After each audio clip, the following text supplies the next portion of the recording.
C'est moi où depuis quelques mois, on a un peu l'impression qu'Emmanuel Macron est déjà en campagne. Le problème, c'est que le président n'est pas encore officiellement candidat à sa réélection. Et ces petites sorties, ça énerve un peu ses opposants.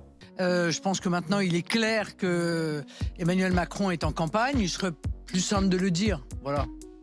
Alors nous, on s'est posé la question, est-ce que le président a le droit de faire campagne sans se déclarer candidat ?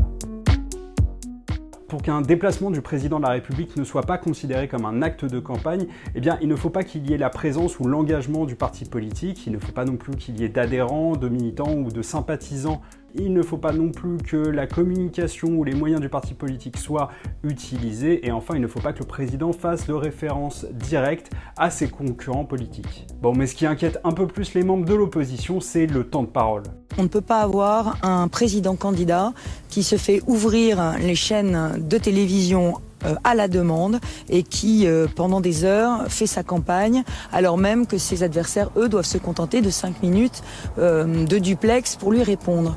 Pour comprendre les règles du temps de parole, on est allé interroger Anne Grandesson, qui est membre de l'Arcom en charge du pluralisme. L'Arcom, c'est la fusion récente entre le CSA et Hadopi. Et les oppositions peuvent se rassurer, oui, le temps de parole du président est bien pris en compte. Avant le 1er janvier, un tiers du temps de parole était réservé à l'exécutif, donc c'est-à-dire au gouvernement, au président, et le reste était pour les partis politiques, qu'ils soient de la majorité ou de l'opposition. Et depuis le 1er janvier, nous sommes rentrés dans la phase de campagne, c'est-à-dire que le temps de parole n'est plus réparti entre les partis politiques, mais entre les candidats, qu'ils soient présumés ou déclarés.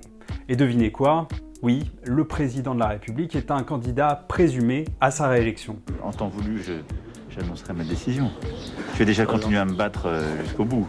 Très bien. Ça, je peux vous le dire. Donc dans tout ça, oui, Emmanuel Macron peut continuer à faire un peu campagne sans se déclarer. En tout cas jusqu'au 8 mars, date à laquelle le Conseil constitutionnel va déclarer la liste officielle des candidats. Et on le rappelle, Emmanuel Macron n'est pas non plus en retard par rapport à ses prédécesseurs. Dans le passé, le président de la Ve République qui s'est déclaré le plus tôt, c'était Jacques Chirac, 2 mois et 10 jours avant le premier tour de l'élection présidentielle. Et celui qui s'est déclaré le plus tard, c'était le général de Gaulle, 1 mois et 1 jour avant le premier tour. Ce qui laisse encore un peu de temps à Emmanuel Macron.